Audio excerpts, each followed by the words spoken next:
Oke, mulai ya, sampun. Oke, mulai kembali. Pertanyaan selanjutnya.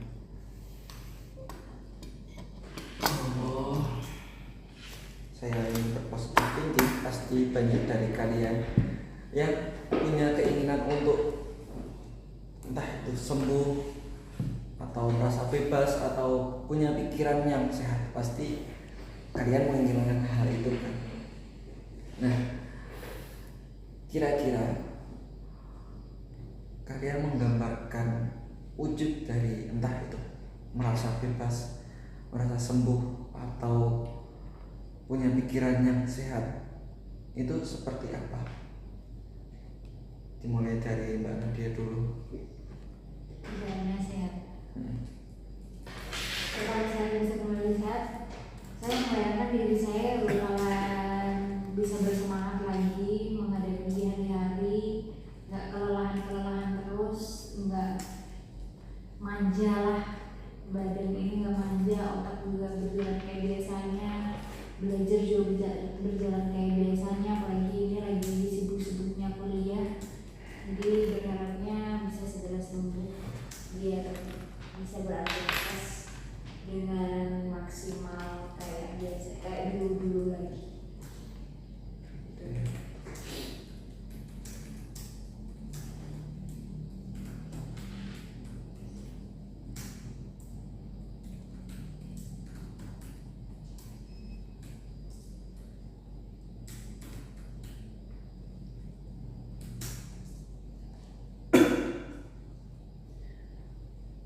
Oke, kalau dari Mbak Mei, mana sih membayangkan rasa sembuh bebas atau punya pikiran yang baik? Kalau aku sih ya harapannya sekarang cuma pengen punya hubungan baik sama orang-orang, terutama sama orang tua. Pengen kayak apa ya? Sebenarnya aku nggak pengen mereka itu tahu kalau misalkan aku mengalami hal-hal seperti ini gitu. Cuman yang aku pengenin kayak punya hubungan yang sehat lah sama orang tua, sama lingkungan, sama teman, sama siapapun itu. Kayak soalnya menurutku yang paling berpengaruh buat aku itu ya orang-orang itu gitu loh. Kalau misalkan karena kan selama ini memang yang aku sadari ya, penyebab aku kayak gini tuh ya dari lingkungan, dari hubungan sama orang-orang yang kurang baik gitu loh. Jadi ya harapannya saat ini ya cuman pengen punya hubungan sama orang-orang, terus ya pastinya nanti kalau misalkan ya aku udah lebih baik, pasti ya gitu lah intinya.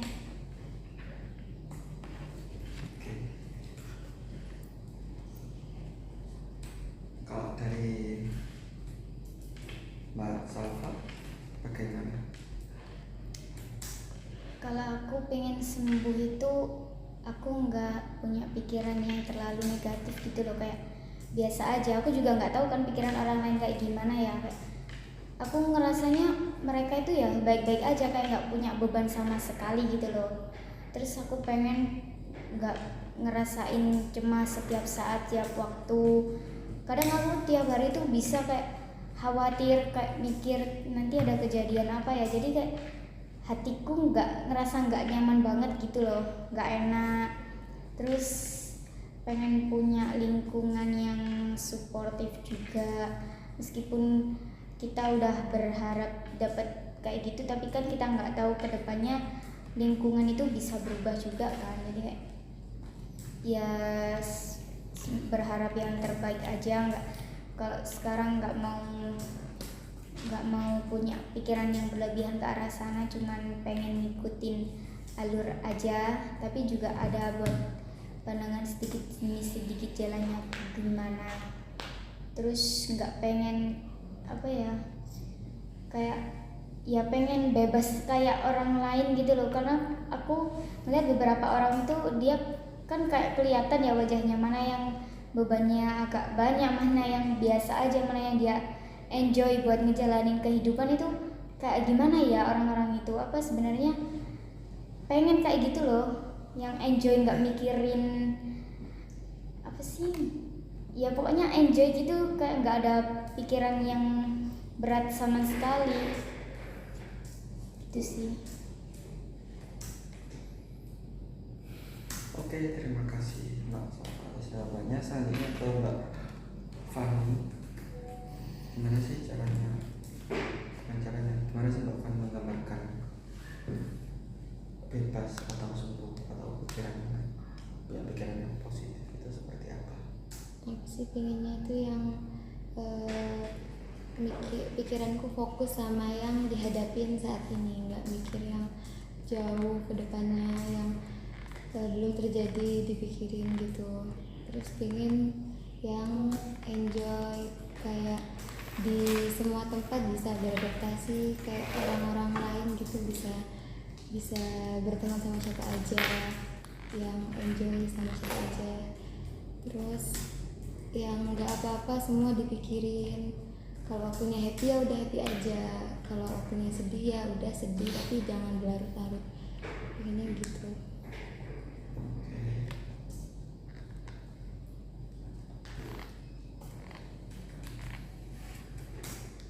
Kalau dari Mas Zidan, gimana sih Mas Zidan menggambarkan rasa bebas atau rasa sembuh atau pikiran yang positif? Bagaimana cara Mas Zidan menggambarkan hal tersebut?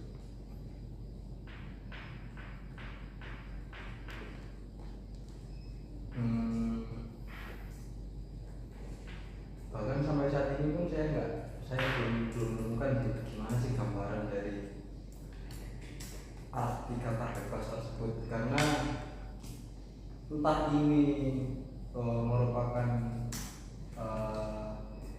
dampak daripada mekanisme otomatis yang berlaku di kepala saya atau bagaimana. Saya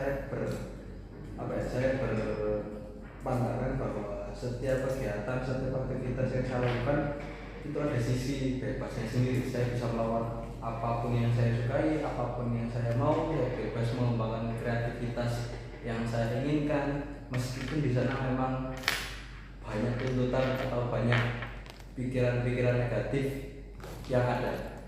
Tapi dengan adanya mekanisme itu tadi, yaitu tidak menjadi hal yang mengganggu saya tetap bisa melakukan hal yang bebas. Jadi kalau ditanya tentang konteks bebas dalam permasalahan yang sedang kita bahas, saya nggak bisa mendefinisikan bebas yang seperti itu bagaimana. Oke, jadi Mas Zidan masih belum bisa mendefinisikan atau menggambarkan secara jelas ya bagaimana perasaan bebas atau perasaan sembuh atau pikiran negatif atau pikiran positif. Maaf Ibu. Oke, untuk pertanyaan selanjutnya.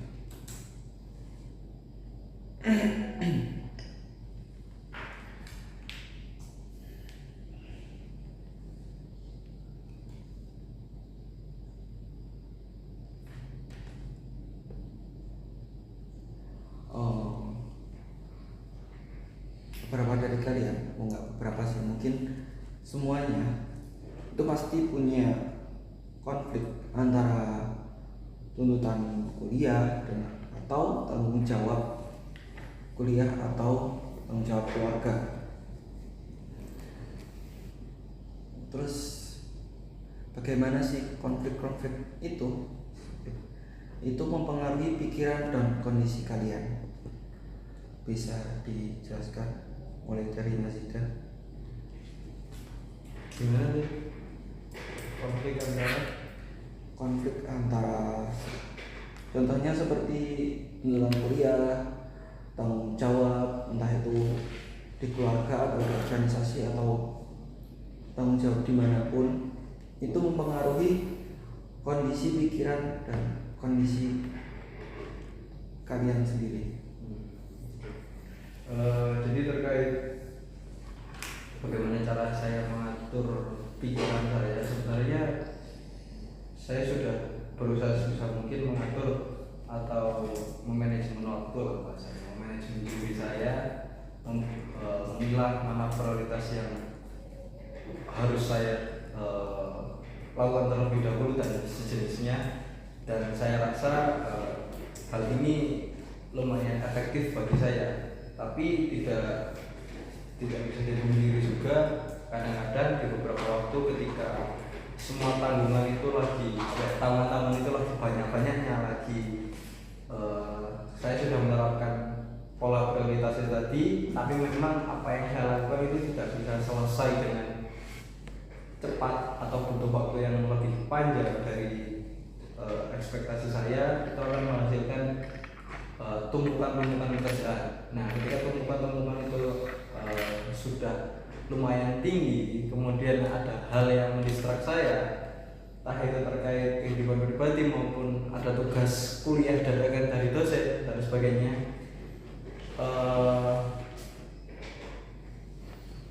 itu sangat bukan sangat sih, itu lumayan mengganggu saya, mengganggu dalam artian ada gejolak yang timbul dalam diri saya, dan itu refleks keluar ketika saya bersama dengan orang lain. Ketika ada orang lain yang melihat saya atau mengajak saya komunikasi, tiba-tiba saya meledak, tiba-tiba saya nyentak, atau tiba-tiba saya berkata yang tidak seharusnya saya katakan dan lain sebagainya. Mungkin itu kemudian ya secara tidak langsung itu akan mempengaruhi waktu-waktu saya selanjutnya, karena saya masih belum menemukan resep yang cocok untuk saya menenangkan diri yang tadi sudah saya sampaikan tadi, sehingga ya itu berdampak lebih panjang lah dari teman-teman yang lebih bisa untuk mengatur dirinya.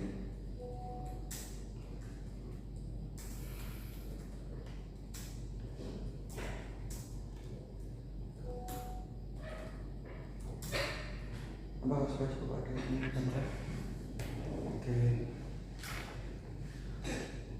Untuk selanjutnya Mbak Fani. Gimana sih Mbak Fani itu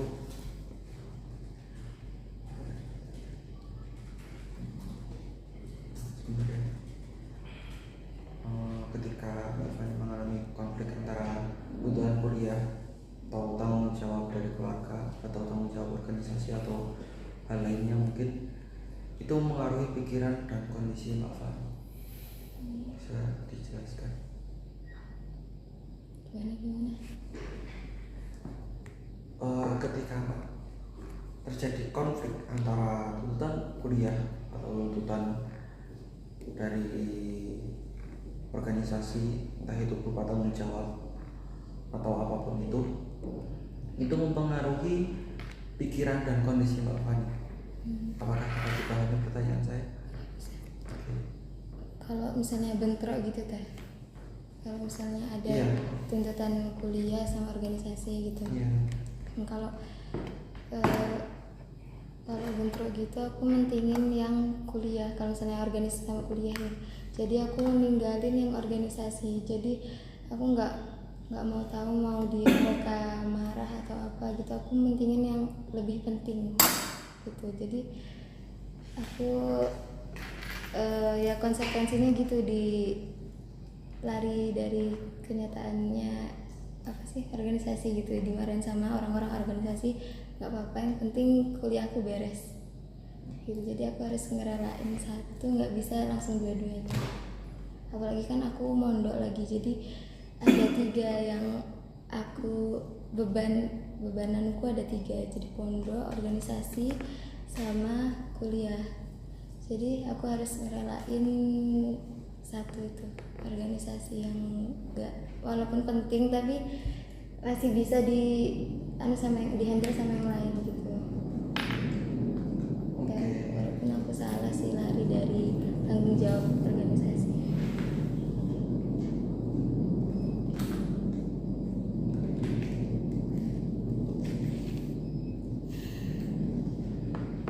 Oke, terus dari Mbak Safa, saya ulangi ya pertanyaannya. Ketika memiliki konflik antara tuntutan kuliah dan tanggung jawab keluarga, atau juga antara keinginan untuk beristirahat dan tekanan untuk tetap produktif. Nah, bagaimana konflik-konflik seperti ini itu mengaruhi pikiran dan kondisi Mbak Safa? Kalau akhir-akhir ini lebih ke konflik kuliah sama organisasi.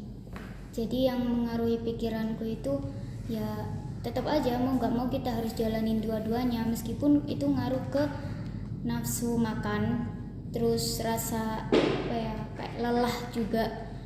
Tapi kayak ya tetap aja mau nggak mau harus tetap dijalanin. Apa ya? Ya pikirannya ya tetap itu sih, tetap ngejalanin. Gak apa-apa deh ngejalaninnya sampai sakit atau sampai apa, yang penting itu terlaksana gitu. Meskipun kuliahnya semester ini lumayan agak kacau, padahal di awal udah berkomitmen kalau mau serius banget di semester ini, ternyata nggak seimbang. Selama di perjalanan itu antara kuliah sama organisasi ternyata nggak seimbang, itu yang bikin lelah pikiran, lelah fisik juga, sampai ngaruh ke kesehatan juga. Nah, itu sih. Oke. Terima kasih Mbak Safa atas jawabannya. Lainnya Mbak Mei? Kalau dari aku, kalau orang tua, keluarga itu nggak pernah nuntut kayak kamu harus gini, kamu harus berprestasi gitu, nggak pernah. Dan nggak pernah ngatur juga kamu harus di sini, kuliah di sini, nggak pernah. Jadi ngebebasin sih. Kalau dari keluarga nggak, alhamdulillahnya nggak ada beban yang gimana gitu terkait ya itu tadi. Tapi kalau untuk saat ini di organisasi itu benar-benar yang apa ya, karena kejadian semester 4 kemarin itu, jadi aku pengen benar-benar ngelupain beban-beban itu dan pengen menyibukkan diri sesibuk-sibuknya. Tapi ternyata kan aku sekarang organisasi sampai 3 kan, tapi ternyata aku nggak maksimal di 3-tiganya. Benar-benar apa ya, buat burn out terus. Tapi kalau kuliah enggak, karena emang aku nggak terlalu memikirkan banget ya terkait tugas kuliah, ya wes dijalanin aja gitu. Tapi kalau di organisasi ini benar-benar apa ya, lelah lah, kelelahan banget dan pengen menghilang. Dan aku kan karena emang dari aku sendiri ya keadaannya udah kayak gini gitu loh, terus nggak maksimal juga ngerjain job-desk di organisasi, terus lingkungan di organisasi juga nggak support. Jadi ya itu yang membuat aku pengen menghilang dari organisasi, yaitu karena emang karena dari aku sendiri emang memaksakan dan lingkungan juga nggak mensupport kan. Yaitu kalau dari kuliah sama keluarga alhamdulillahnya nggak yang gimana gitu, masih enjoy lah aku menjalani. Dan sekarang ya aku pengennya cuman pengen menuntaskan kewajiban kuliah, itu aja pengennya sih gitu. Tapi ya nggak bisa karena masih ada tanggungan gitu. Oke, terima kasih Mbak. Sudah cukup, ada yang ingin ditambahkan? Kalau dari Mbak Nadia sendiri, ketika banyaknya konflik atau tuntutan yang sedang terjadi, bagaimana hal tersebut mempengaruhi pikiran dan kondisi Mbak Nadia sendiri?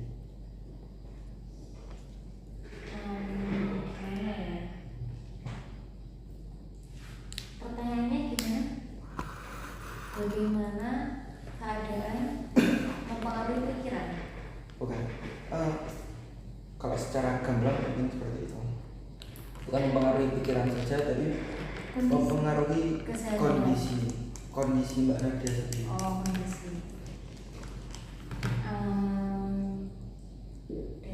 konflik dengan pihak pesantren, konflik dengan orang tua, konflik dengan teman-teman di organisasi, ya konflik dengan semuanya ya. Itu pastinya bikin, ya itu tadi yang akhirnya membuat saya depresi. Dan itu saling bertimbal balik gitu loh. Karena saya bermasalah dengan mereka, akhirnya saya depresi, dan karena saya depresi dan mempengaruhi kerja saya, akhirnya menjadikan masalah buat mereka itu. Jadi bolak-balik kondisinya di saya ya sekali lagi bikin kelelahan, ya burnout, ya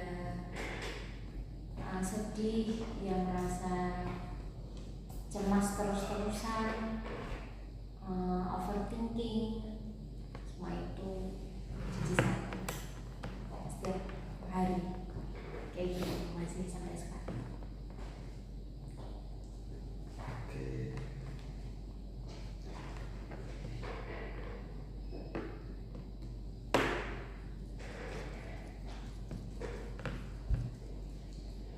Oke, terima kasih atas jawaban dari pertanyaan ini. Pertanyaan selanjutnya,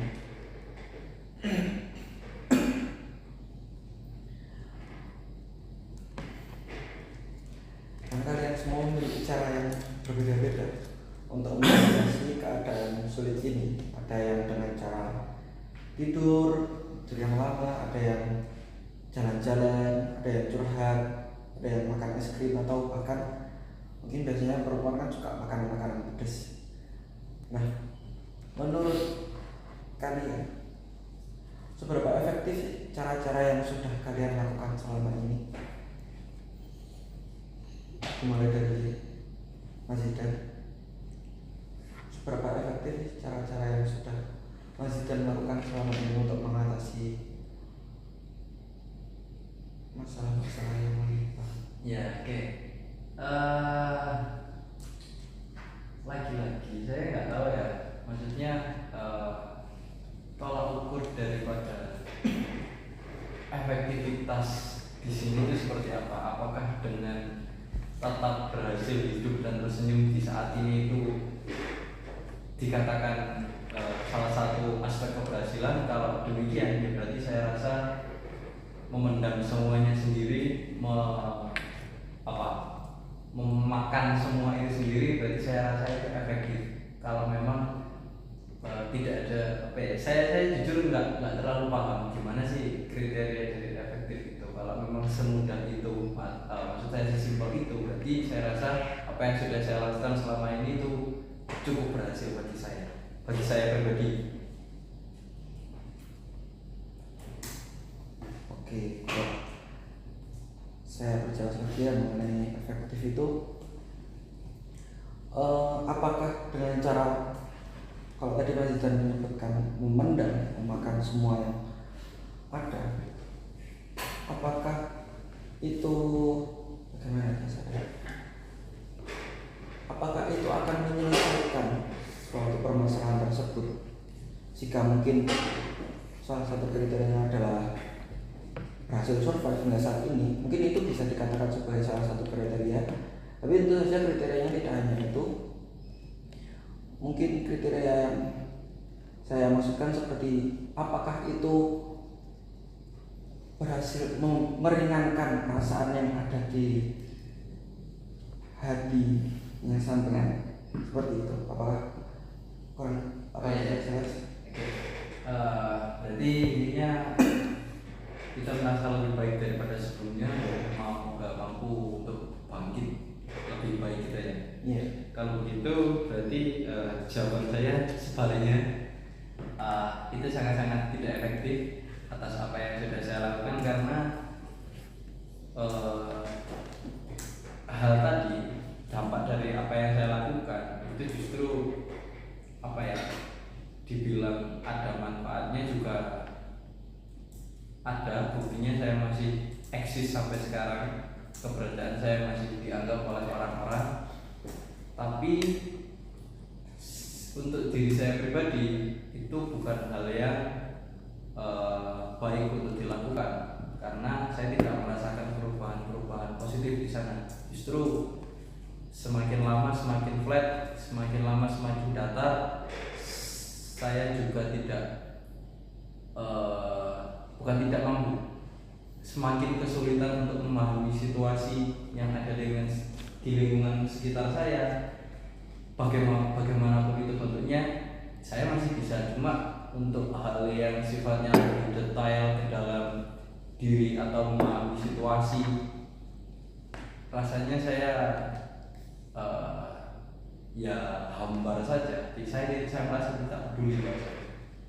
Jadi secara garis besar itu tidak efektif bagi saya. Oke. Apakah cukup? Teman-teman?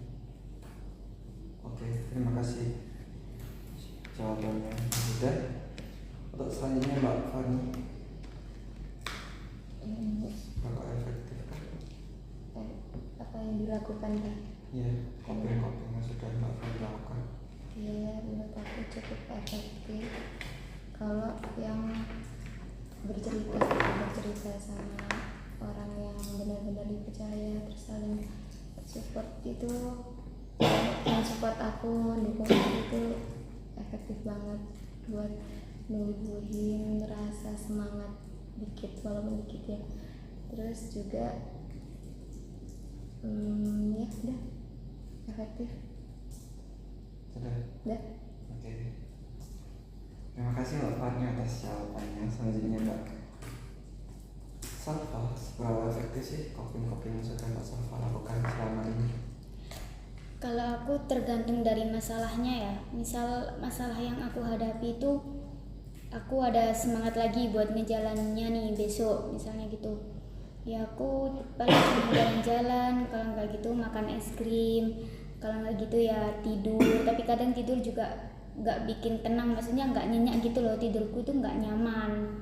Tapi kalau misal aku nggak ada semangat buat ngejalanin hari-hari selanjutnya atas masalah yang sedang aku hadapi itu, kayak apa ya, nggak ada pandangan buat ngelanjutin kegiatan selanjutnya gitu loh. Itu biasanya aku ini lebih ke makan pedes, pokoknya yang pedes banget, yang sampai bikin aku drop banget gitu loh. Jadi aku ya apa ya, ya pokoknya sampai drop, sampai bener-bener aku nggak bisa ngejalanin kegiatan itu. Jadi kayak jatuhnya itu nyerah sih gitu. Nggak, kadang efektif kadang enggak sih, tergantung kondisi juga. Tapi lebih seringnya ya kayak gitu.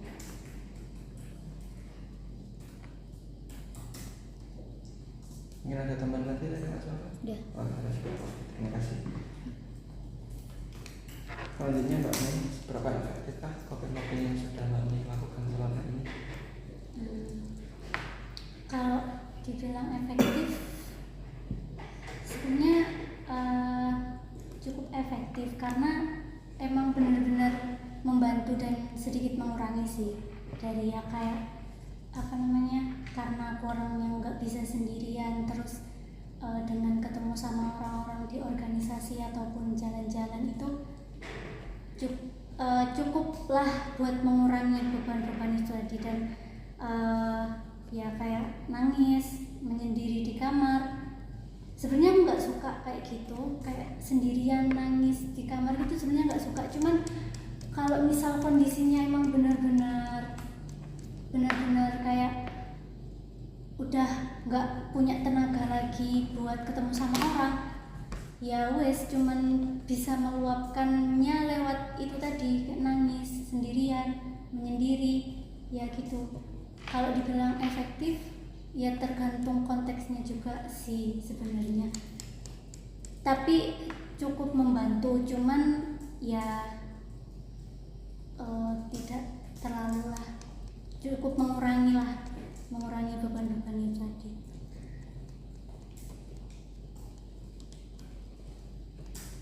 Apakah ada tambahan? Sudah. Selanjutnya dari Mbak Nadia. Kalau dari dari saya rasa kurang efektif ya. Entah apapun yang saya lakukan tuh saya merasa tetap sama aja. Ya walaupun ada sih yang merasa lebih baik, mungkin kadang-kadang ada, tapi itu kalau dibilang efektif, karena saya masih bergantung sama obat juga, masih dengan bantuan obat itu akhirnya bisa tidur dengan bantuan. Walaupun saya lelah, tapi kadang tuh nggak bisa tidur itu dengan bantuan obat. Dan setelah bangun tidur itu masih capek lagi. Jadi menurut saya masih kurang efektif sih.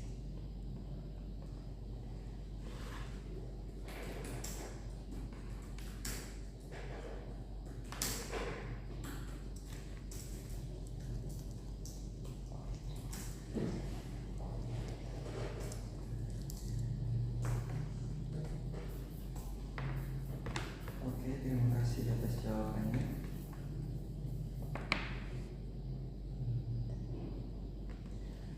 Untuk pertanyaan selanjutnya,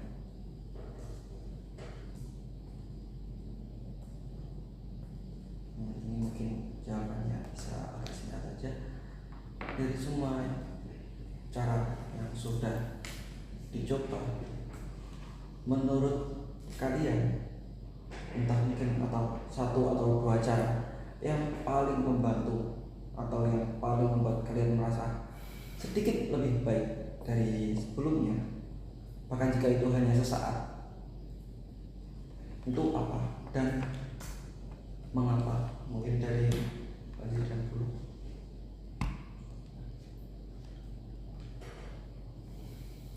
Apa ya?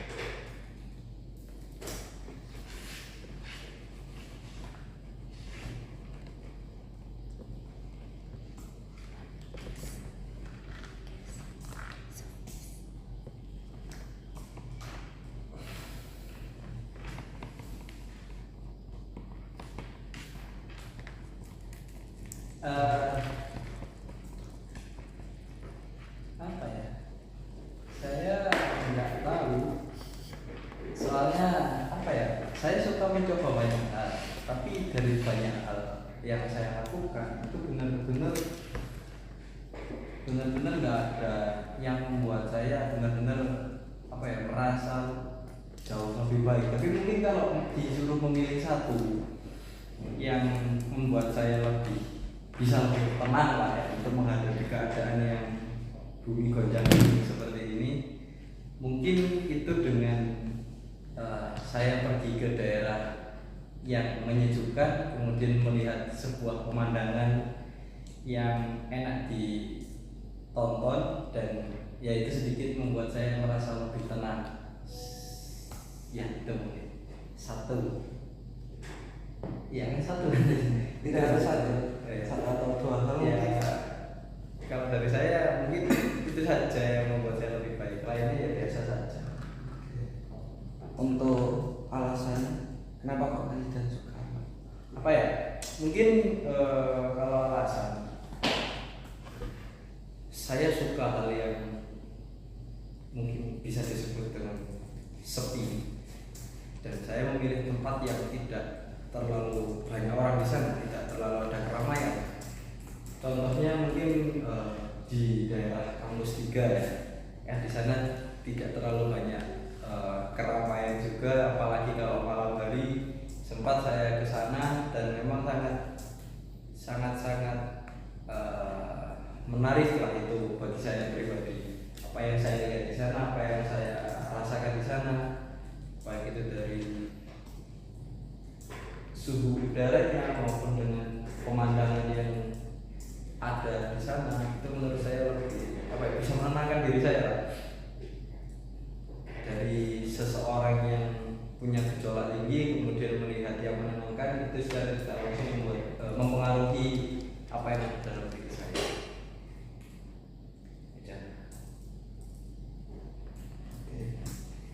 Terima kasih Pak Zidan atas jawabannya. Selanjutnya Mbak Fani mungkin bisa menyebutkan satu atau dua hal yang menurut Mbak Fani itu bisa membantu Mbak Fani untuk sedikit lebih baik, entah itu sedikit sedikit atau banyak? Itu kadang kan disambang sama kakak. Itu yang buat aku bersemangat lagi. Kalau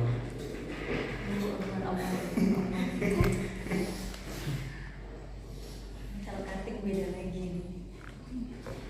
Ya itu ketemu kakak itu bisa buat nambah banyak banget semangat.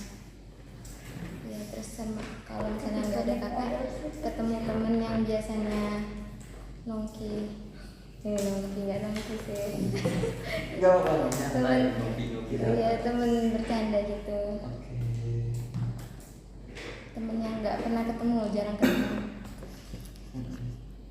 Untuk alasannya mungkin bisa disebutkan, kenapa dijelaskan kenapa sih Pak Mbak Fani ketika disambang atau ketika bertemu dengan teman yang Mbak Fani percaya atau Mbak Fani merasa nyaman, itu membuat Mbak Fani selalu Soalnya cuma mereka yang support aku, yang kayak selalu ada kalau misalnya aku sedih, walaupun mereka juga punya masalah, tapi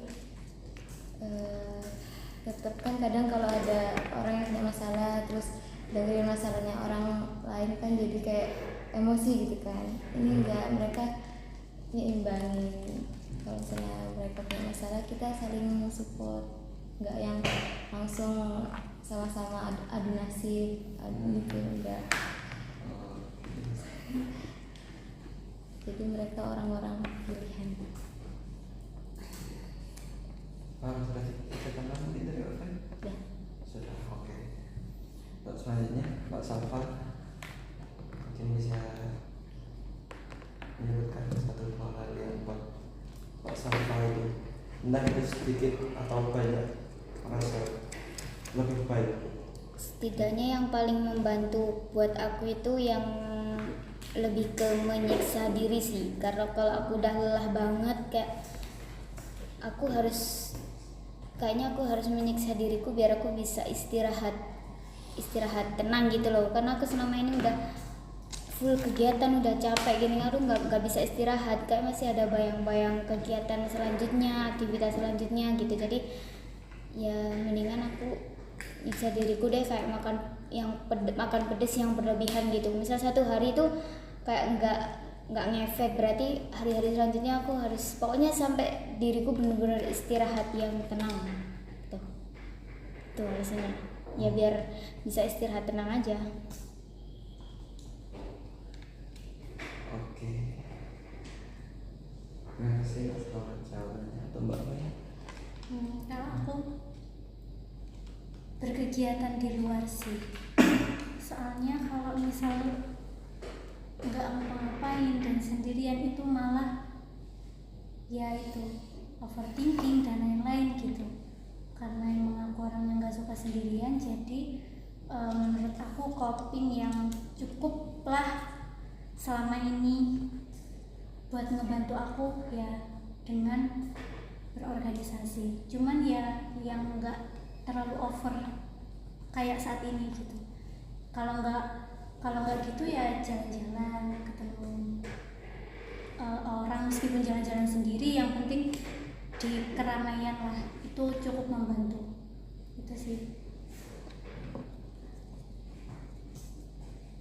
Oke. Untuk alasannya kenapa sih Mbak Mei kok suka jalan-jalan atau kegiatan yang sibuk? Mungkin kalau untuk kegiatan yang sibuk biar Mbak Mei bisa nggak kepikiran mengenai masalah tersebut. Tapi kalau untuk jalan-jalan dan ketemu orang-orang itu kenapa kok? Ya karena aku nggak suka sendirian, terus nggak suka kalau nggak ngapa-ngapain. Jadi ya kalau misal benar-benar nggak ada kegiatan ya jalan-jalan. Setidaknya meskipun dengan jalan-jalan pun nggak ngapa-ngapain, ya kayak ya wes cuman misal ke mall, biasanya tuh ke mall kayak duduk-duduk di food court gitu sendirian, meskipun yang nggak ada temennya, itu cukup membantu. Soalnya kalau misal kayak yang penting ketemu orang gitu, meskipun nggak kenal, itu sih. Karena emang nggak suka sendirian dan nggak suka ngapa-ngapain. kalau nggak ngapa-ngapain gitu. Oke. Makasih Mbak Nadia atas jawabannya. Kalau Mbak Nadia di Tidur. tidur Ya. tidur dengan tenang. Karena ya tidur yang ya tidur tenang. Udah. Oke.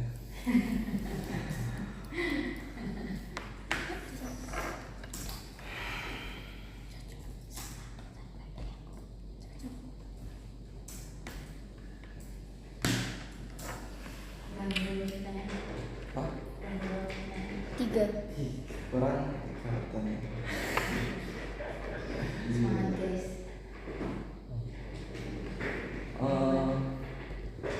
Pertanyaan ke 8. Nah, pertanyaan ke-8 ini mengenai sebaliknya. Adakah cara yang menurut kalian itu mengatasi, tapi ternyata cara itu justru malah membuat keadaan terasa lebih buruk? Apakah dalam pertanyaan saya? Iya. Ini pertanyaan ke-8 ini berkebalikan dengan pertanyaan ke-7. Jika pertanyaan ke-7, apakah ada cara yang menurut kalian itu membantu atau merasa sedikit lebih baik? Di pertanyaan ke-8 ini, apakah ada cara yang justru ketika kalian lakukan itu membuat kondisinya semakin buruk atau bisa dikatakan tidak membantu? Mungkin dari Mbak Nadia dulu. Ketika dipaksakan, ketika saya sudah merasa capek atau sudah burnoutnya terasa, terus malah dipaksakan untuk melakukan hal-hal itu, ya gimana lagi ya, namanya juga tanggung jawab kadang kala. Nah itu yang akhirnya bikin saya makin terasa kumat-kumatnya ketika dipaksakan, ketika dihadapi gitu. Ya. Oke, terima kasih Mbak Nadia. Mungkin ada tambahan lagi? Dan Cukup. Oke, kalau Mbak Mei? Kalau aku ketika sendirian, lagi-lagi ketika sendirian itu kayak pikiran udah kemana-mana, terus malah nggak bisa mengontrol diri, dan ketika dibebankan dengan ya tanggung jawab organisasi yang secara bersamaan, kayak sebenarnya enjoy aja ngerjain ya tugas-tugas itu, tugas-tugas organisasi. Cuman kalau misalkan kayak secara bersamaan dan dipaksa, ya ini juga burnout juga gitu.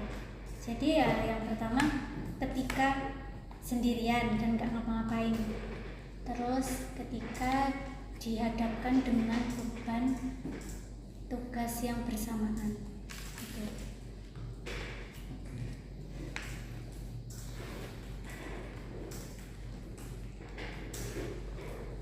Kalau dari Pak Safa, sebelumnya Bapaknya apakah sudah? Sudah. Tidak ada tambahan. Kalau dari Pak Safa sendiri? Kalau dari aku, mungkin ketika aku belum tahu cara buat ngatasi masalah itu, terus ada masalah lagi tuh yang bikin makin berat. Jadi kayak nggak sanggup buat menghadapinya gitu. Jadi bisanya cuman diem nunggu hari-hari yang berat itu berlalu. Dah. Jadi menurut Pak Safa, kita menunggu hari-hari yang berat itu berlalu. Cuman berharap begitu. Terima kasih Mbak Safa. Untuk Mbak Fana? Kalau aku dulu kan pernah ya kayak lagi sumpek banget, terus aku nyoba ikut temenku ngafe. Nah itu ternyata bukan malah ngobatin sumpeknya aku, malah tambah sumpek. Ketemu orang-orang yang nggak dikenal itu tambah pusing. Gitu. Jadi kalau lagi sempet aku nggak bisa ketemu orang-orang yang nggak dikenal, orang-orang yang bukan itu sefrekuensi gitu. Iya. Ya. Paham. Kalau sudah cukup, baik. Kalau dari lanjutan,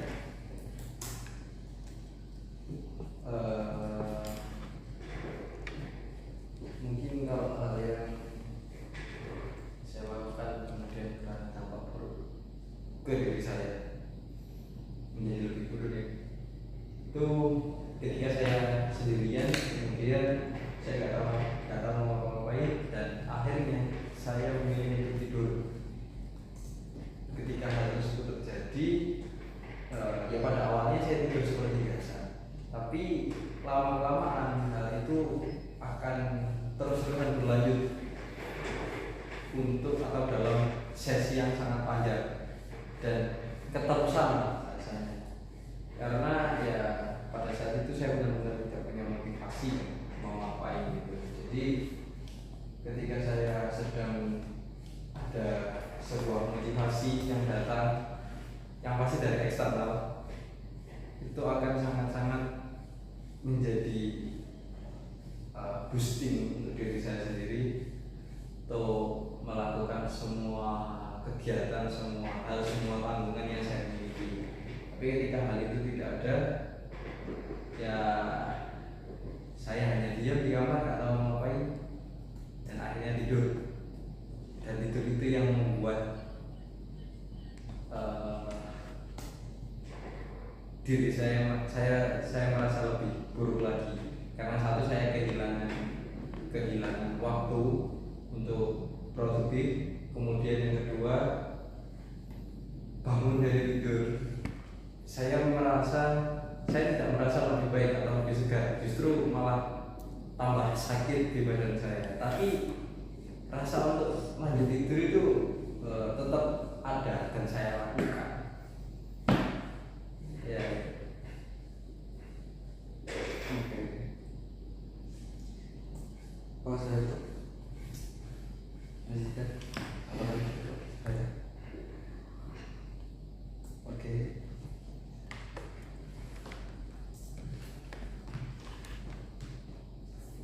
Untuk ini mungkin pertanyaan terakhir.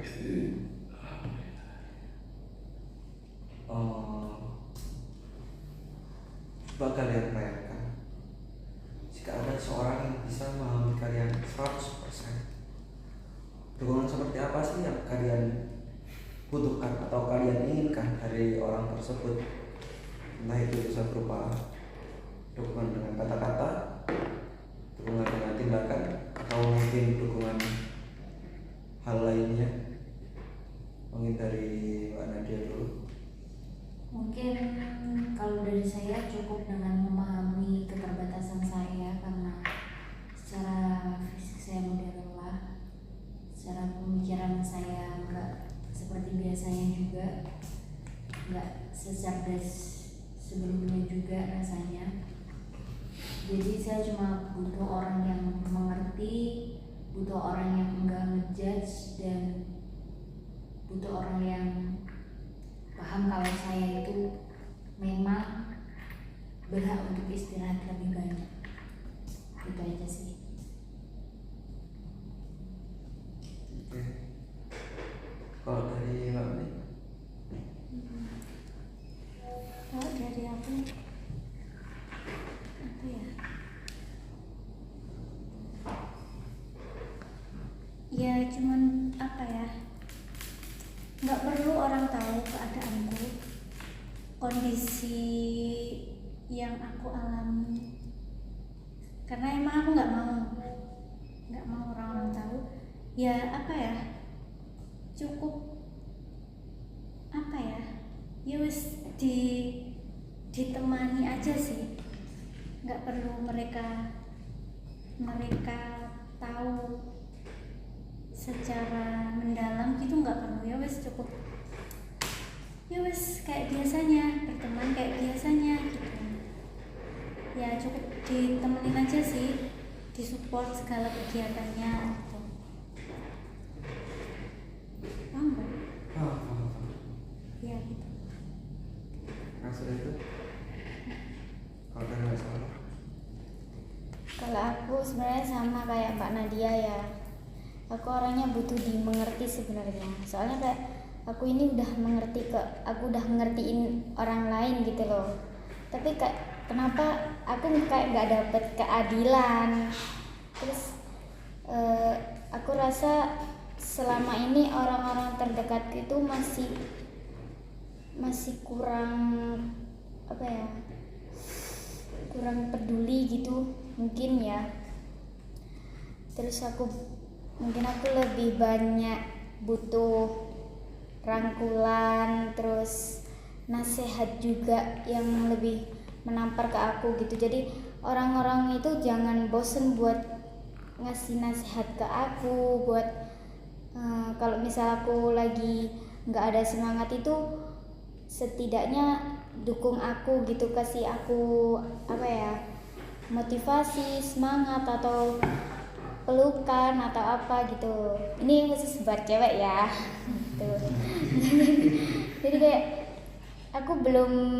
sejujurnya aku belum bisa nerima diriku sendiri. Jadi kayak ya kamu hadir buat aku di samping itu, tolong kamu ngertiin aku deh. Dah itu aja.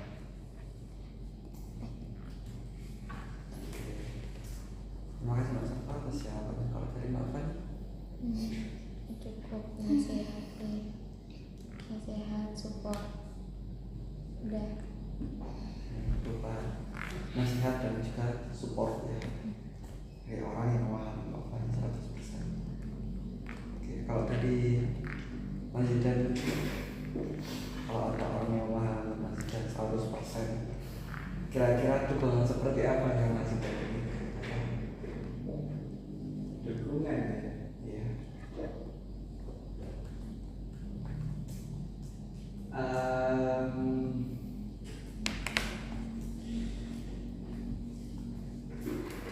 Mungkin secara umum atau secara garis besarnya saya cuma pengen lebih dimengerti saja sih. Nggak tahu tapi dari siapapun itu, dan ya mungkin singkatnya seperti itu, dimengerti dalam bentuk yang bagaimana sebenarnya saya juga belum tahu. Saya nggak tahu, entah ini karena saya memang nggak pernah atau saya sudah nggak bisa merasakan apapun itu, saya nggak tahu. Yang penting mungkin saya merasa bahagia, saya merasa lebih tenang ketika ada orang yang mengerti saya, ketika saya lagi banyak-banyaknya kegiatan, atau ketika mungkin konteksnya kita berada dalam suatu kelompok, saya menjadi orang yang di atas Anda ya, misalkan kemudian saya menjelaskan sesuatu dua kali, kemudian kalian bisa memahami apa yang saya maksudkan, itu akan sangat membuat saya lebih senang, lebih tenang juga. Mungkin sesimpel itu. Cukup? Oke.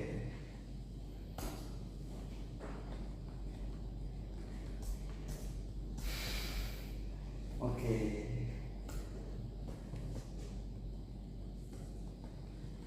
Untuk pertanyaannya sudah terakhir. Ini pertanyaan refleksi sebenarnya.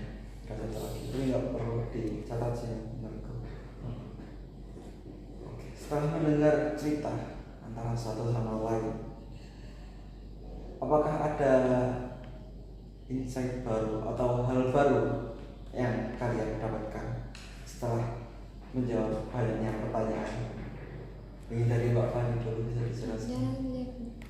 Terserah, apapun itu. Apa gimana? Setelah mendengar cerita satu sama lain tadi, apakah ada hal baru yang Mbak Fani dapatkan? Apapun itu terserah. Ya kadang itu apa ya, orang apa ya, nggak tahu. Yang lain dulu, yang dulu aku dan terus dari yang lain. Kalau dari Mbak Salfani? Kalau dari aku ya ternyata orang yang selama ini kelihatan baik-baik aja itu di dalamnya dia itu ternyata menyimpan lebih banyak beban yang kita nggak kita nggak kepikiran ternyata dia kayak gini gitu loh. Jadi kayak selama ini, padahal dia selama ini kelihatan ceria, kelihatan baik-baik aja, tapi dia masalahnya lebih berat dari aku gitu sih. Kalau dari Mbak Mi? Kalau dari aku ya kurang lebih sama, terus kayak lebih saling memahami aja sih, kayak ya sebenarnya untuk saat ini aku kayak udah nggak terlalu kayak dulu lagi kan, kayak ya wis lumayan baik dan agak bodo amat dengan kondisiku yang kemarin-kemarin itu. Ya setelah dengar dari cerita teman-teman tadi yang membuat aku ya kurang lebih sama sih, terus kayak lebih paham aja terkait kondisi teman-teman yang selama ini emang nggak mudah gitu loh. Ya gitu. Itu sih. Kalau dari aku jadi merasa nggak sendiri ya, karena ternyata gak cuma aku yang ngerasain hal ini, dan aku juga dapat masukan-masukan dari copingnya teman-teman kayak gimana. Oh ternyata bisa juga ya kayak begitu. Aku jadi kepikiran untuk melakukan coping-coping yang lain itu, dan merasa dapat support juga. Kalau dari Mas Zidan? Gimana Mas Zidan?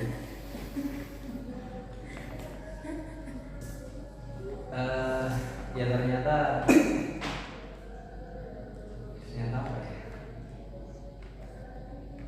apa ya? Ya ternyata masih ada banyak orang lain di luar sana yang punya masalah yang lebih berat dari saya. Jadi tidak seharusnya juga saya bukan kebanyakan, terlalu banyak untuk dia merenung, dia menghabiskan waktu untuk hal yang tidak baik, karena itu juga merugikan diri sendiri dan juga saya punya peluang bermanfaat atau membantu orang lain jika saya memanfaatkan waktu saya itu dengan baik. Ya situ.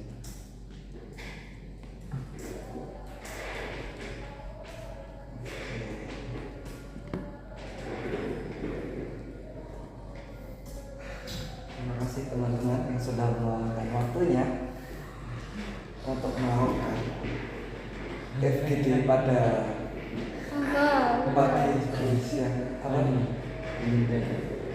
Ayo Pak, apakah ada yang ingin ditambahkan? Udah. Sebagai penutup, kata-kata penutup.